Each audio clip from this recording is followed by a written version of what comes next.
Assalamualaikum warahmatullahi wabarakatuh.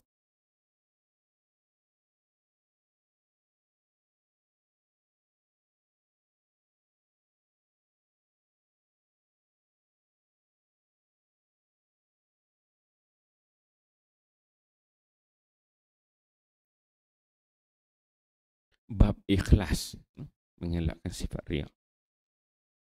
Hadis ke-52. An Mu'az radhiyallahu anhu anna Nabi sallallahu alaihi wasallam qala yakunu fi akhir zaman aqwamun ikhwanul alaniyah a'da'us sarirah. Faqila ya Rasulullah fakaifa yakunu dhalik? Qala dzalika biragbatin ba'dihim ila ba'd wa rahbatin ba'dihim ila ba'd. Rawahu Ahmad. Sayyidina Mu'az radhiyallahu anhu meriwayatkan bahawa Nabi sallallahu alaihi wasallam bersabda, akhir zaman nanti akan ada golongan yang bersaudara secara zahir, bermusuhan secara batin. Ada orang bertanya, bagaimana keadaan itu boleh terjadi? Baginda sallallahu alaihi wasallam bersabda, kerana kepentingan diri masing-masing, mereka bersaudara secara zahir, dan kerana saling takut antara mereka, maka mereka saling bermusuhan secara batin. Hadis riwayat Ahmad. Riwayat Ahmad. Alhamdulillah tuan-tuan mulia, pagi ini kita membaca satu hadis Nabi sallallahu alaihi wasallam. Hadis di bawah tajuk ikhlas, mengelakkan daripada sifat riak. Hadis daripada salah seorang sahabat Nabi sallallahu alaihi wasallam yang bernama Mu'az. Siapa Mu'az? Mu'az ni salah seorang sahabat Nabi sallallahu alaihi wasallam. Mu'az ni disebutkan dalam riwayat, dia lahir 18 tahun sebelum hijrah Nabi sallallahu alaihi wasallam. 18 tahun sebelum hijrah Nabi. Dia ni sempat bertemu dengan Nabi ketika mana berlakunya bai'ah Aqabah yang kedua, perjanjian Aqabah yang kedua. Dia ni orang Madinah. Orang Madinah maksudnya orang Ansar lah, dia orang Madinah. Ketika mana Mus'ab bin Umair dihantar ke Madinah untuk berdakwah, ketika itu yang namanya Mu'az. Mu'az ni Mu'az bin Jabal lah. Mu'az bin Jabal daripada kabilah Ada, Khazraji juga, orang-orang Madinah, orang Ansar. Jadi dia ni Islam dia ketika mana bai'ah Aqabah yang kedua. Dia beriman dengan Nabi sallallahu alaihi wasallam ketika berumur lebih kurang 18 tahun lah. Kemudian dia meninggal, kata ulama dia meninggal sekitar 18 tahun selepas hijrah Nabi. Lahir 18 tahun selepas hijrah Nabi. Lebih kurang dalam umur 36 lah. Di riwayat mengatakan 33 tahun. Mu'az bin Jabal ni dia mengikuti Nabi sallallahu alaihi wasallam dalam semua peperangan. Semua peperangan Nabi dia dapat ikut. Dah besar dah, umur 18 tahun. Sifat-sifat Mu'az ni, dia seorang yang pendiam lah. Pendiam, tak banyak cakap. Dia ada kehebatan-kehebatan yang Allah anugerahkan pada dia. Yang pertama, dia ni cerdik. Kalau dia cakap, penuh dengan hikmah. Para ulama' dia kata, para sahabat menceritakan bahawa apabila Mu'az bin Jabal ni bercakap, mereka nampak seperti mutiara-mutiara yang keluar daripada celah-celah gigi. Mu'az bin Jabal, itu hebat dia. Orang yang kalam dia, kata-kata dia disebut sebagai kalam masmuk, orang dengar. Nabi SAW sebut Mu'az bin Jabal ini merupakan sahabat yang paling arif tentang perkara halal dan haram. Orang yang alim, yang faqih. Kalau bab halal dengan haram ni, kena tanya Muaz. Muaz bin Jabal. Nabi SAW selepas peperangan Tabuk, Nabi sebelum Nabi wafat lah, Nabi mengarahkan kepada Muaz bin Jabal ni supaya pergi ke Yaman. Jadi gubernur lah kat sana. Dan sebelum Nabi nak hantar orang yang cerdik pandai ni pergi ke Yaman, Nabi dia tanya dulu, wahai Muaz, kalau kamu ditanya hukum-hukum ni, macam mana cara kamu nak jawab? Kata Muaz, pertama aku akan tengok Quran lah, kitab Allah. Kedua, kata Muaz, aku akan bertengok kepada hadis-hadis Nabi, kata-kata engkau ya Rasulullah. Rasulullah tanya, kalau tak ada lagi nak buat macam mana? Maka Muaz dia kata, aku akan berijtihad. Itu kehebatan yang ada pada Muaz bin Jabal. Nabi pun senang hati lah. Dia pun pergi. Muaz bin Jabal pergi ke Yaman. Dan Nabi dia pesan. Dia kata pada Muaz, wahai Muaz, Nabi ni dia, ialah Allah Ta'ala ada ilham dekat dia kan. Dia tahu dah apa perkara yang akan datang, yang akan berlaku. Nabi ni dia sangat sayang kepada Muaz bin Jabal. Nabi pernah satu ketika dia naik unta Muaz, dia bawa Muaz. Ialah Muaz ni umur 18 tahun. Dia geng-geng Zaid bin Sabit, Abdullah bin Zubair, Abdullah bin Amru, Abdullah bin Umar. Kalau kita tengok mereka ni, dia ada geng kan, geng kanak-kanak, geng dewasa, geng orang tua, sahabat-sahabat Nabi. Dia pernah duduk belakang unta Nabi. Dia naik sekali, Nabi jemput dia, naik sekali dengan Nabi. Nabi kata, aku sayang sungguh dekat kau Muaz, aku sayang kepada kau. Dan Muaz dia kata, aku juga sayang kepada engkau ya Rasulullah. Maka Nabi dia ajar pada Muaz supaya amalkan doa. Satu doa tu selepas tiap solat. Itu biasalah tuan-tuan, biasa baca doa tu. Allahumma a'inni ala dzikrika wa syukrika wa husni ibadati. Itu doa yang Nabi ajar pada Muaz. Nabi dia pesankan, Muaz, kamu jangan tinggal doa ni setiap selepas solat. Dia naik Nabi, orang yang sayang. Dan Nabi SAW sebelum dia nak lepaskan Muaz pergi ke Yaman tu, Nabi dia kata, wahai Muaz, dia kata, ini merupakan pertemuan kita yang terakhir. Dia kata, aku dah merasakan bahawa selepas ini kita tak akan berjumpa lagi. Maksudnya Nabi dah dapat rasa dah bahawa umur dia dah berada di penghujung. Dan betul, Nabi bila dia lepaskan Muaz ke Yaman, jadi gubernur di sana, bila dia pergi sana, Nabi pun wafat.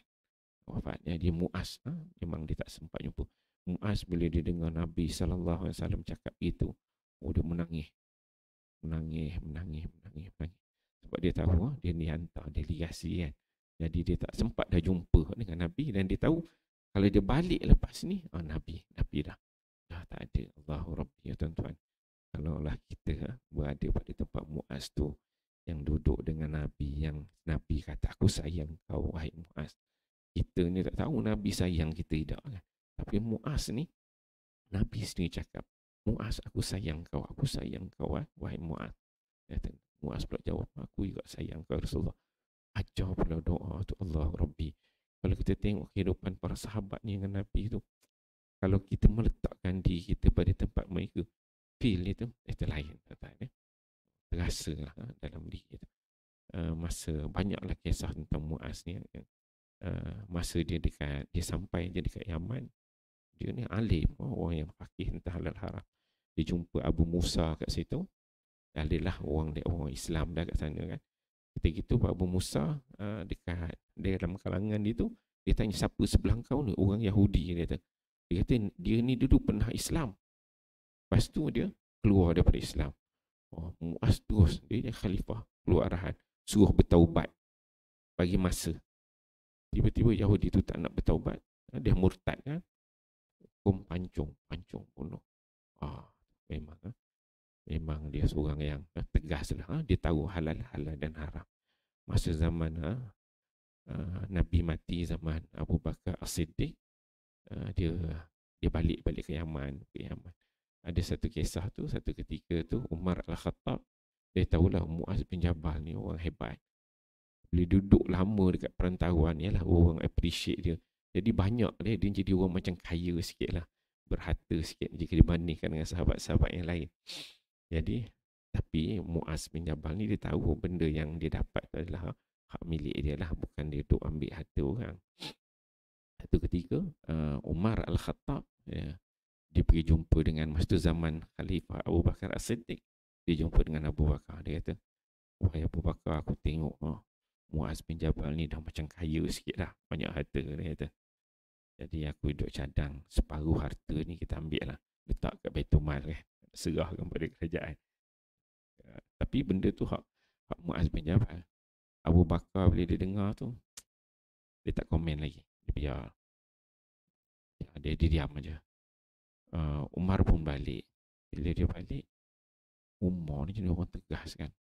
Ambil tindakan tu agak straight sikit. Kemudian Umar tak tunggu keputusan Khalifah. Lepas tu Khalifah Abu Bakar. Dia terus pergi jumpa, pergi rumah Muaz.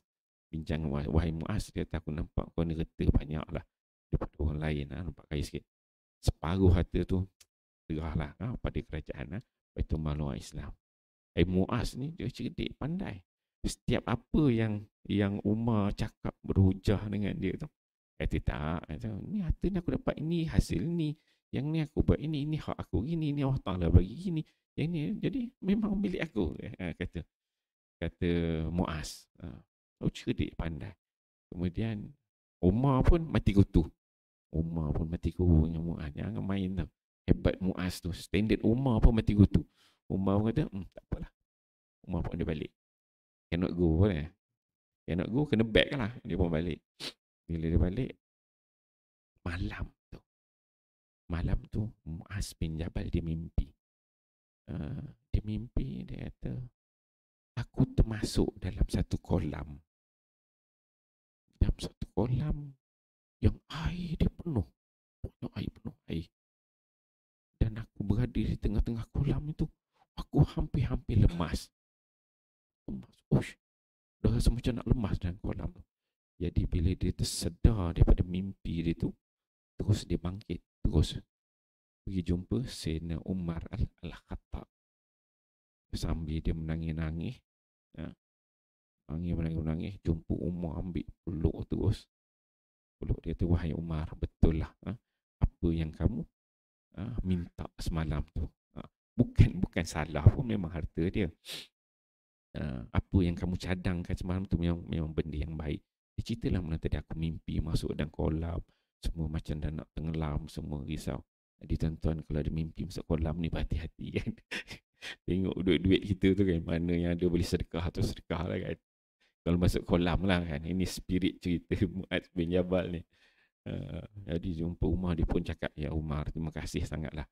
Kau telah memberikan satu cadangan yang baik. Dia pun diserahkan separuh daripada harta dia tu kepada kerajaan Islam. Bila dia rasa masuk lebih, dia hampir. Sebab dia takut. Umar dia kata, aku takut kau nanti dekat susah dekat akhirat nanti. Kata Umar. Umar ni Masya Allah. Nabi SAW dengan Sayyidina Umar ni ada beberapa kisah tu kalau kita tengok. Umar punya pendapat tu lagi hebat daripada Nabi.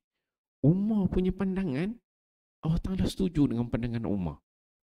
Nabi kalah. Nabi punya decision tu cannot go. Umar punya lagi tegas.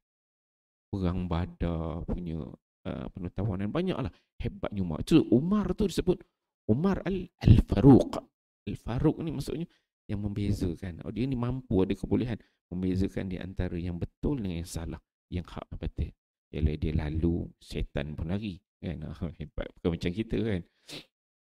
Jadi Muaz bin Jabal ni, itulah sampai tu kemudian akhirnya dia ni, dia akhir hidup dia ni dia dihantar selepas Fathu sebelah Syam sana, dia jadi orang besar dekat Syam dan akhirnya dia ni mati di Jordan, dekat sebelah. Dulu tak ada negara Jordan, dia Syam aja. Tapi sekarang ni sebut Jordan lah. Sebab Jordan tu dalam apa namanya? Ada berlakunya wabak. Wabak dekat sebelah Syam sana, sebelah Jordan sana. Maka dia kena wabak tu dan akhirnya dia mati umur muda 36 tahun. Mati waktu PKP lah. Terus sekarang ni kan, PKP, virus tu wabak kan, kita ni coronavirus lah kan. Dia tu PKP COVID-19, tak tahu lah. Awas kan dia punya Zaman tu hebatnya Muaz bin Jabal seorang. Muaz bin Jabal ni Nabi sebut, kalau kamu nak baca Quran, ambil Quran itu daripada beberapa orang sahabat. Dalam satu hadis riwayat Anas bin Malik, dia kata Quran ini dihimpunkan pada zaman Nabi dalam kalangan orang Ansar ada 4 orang. Itu Abdullah bin Mas'ud kita cerita. Ada 4 orang. Ada hadis sebut Quran tu ambil daripada orang Ansar. Siapa dia orang Ansar? 4 orang. Nabi dia sebut kan, Ubay bin Ka'ab, Zaid bin Sabit, Muaz bin Jabal dan juga Abu Zaid. So ada 4 orang. Nak belajar Quran ambil daripada 4 orang. Ada nama Muaz bin Jabal, orang besar, hebat, seorang qurra dan juga seorang muhaddis, orang alim. Jadi dalam hadis ini dia menyebutkan bahawa Nabi SAW mengatakan, dia Muaz ni dia cerita duduk dengan Nabi. Dia kata, Nabi kata pada akhir zaman ini akan ada kaum yang mana mereka ini bersaudara alaniyah, zahir ni nampak kawan elok kan. As-sarirah, dia kata ada us-sarirah, tapi kawan elok sebenarnya secara sembunyi-sembunyi dalam hati dia gaduh kan. Kawan lain kat luar aja kan. Sebab apa? Sebab dia katakan ada kepentingan. Itu disebutkan, dia kata maksudnya ialah asas keadaan bermusuhan dan berkawan antara manusia pada masa itu ialah kepentingan diri, bukannya untuk mencari keredaan Allah Subhanahu Wa Taala. Jadi dia kalau ada kepentingan itu, dia berkawan secara zahir, tapi sebenarnya dalam hati dia apa? Dia bergaduh, dalam hati. Ada kepentingan, ya, dia bergaduh. Kemudian disebutkan yang kedua, dia katakan warahbatin ba'dihim ila ba'. Itu yang pertama tadi, raghbah ba'dihim ila ba'. Yang kedua, rahbah ba'dihim, yang dia bermusuhan. Bermusuhan dengan seorang yang lain, dia kata adalah disebabkan kerana ada kepentingan juga. Bermusuhan tu sebabkan ada kepentingan. Berkawan baik pun sebenarnya ada kepentingan. Dalam hati sebenarnya bergaduh. Bermusuhan pun ada kepentingan. Sebenarnya dalam hati dia begini. Jadi bila kita baca hadis, tengoklah kehidupan kita pada hari ini ada tak kita nak berkawan tu sebab ada kepentingan. Orang besar sikit, pangkat besar sikit, nak itu, nak ini kan. Ada kirap sana, ada kepentingan kita nak ambil. Jadi Nabi SAW sebut akhir zaman. Akhir zaman ni zaman kita lah. Memang kita tengok lah sekarang kita ada orang-orang yang begitu. Jadi kalau penyakit ni ada pada kita, tajuk ni ikhlas dan riak. Jadi kita elakkanlah penyakit dalam kita. Kita koreksi, dan kalau ada tu kita minta ampun kepada Allah Subhanahu Wa Taala. Moga Allah berikan kita petunjuk, kefahaman agama, ikhlas dalam diri kita dalam setiap apa yang kita buat. InsyaAllah kita fahami, kita amal dan kita sampaikan hadis ni. Wallahu a'lam. Panjang sikit bagi ni, cuti kan. Sallallahu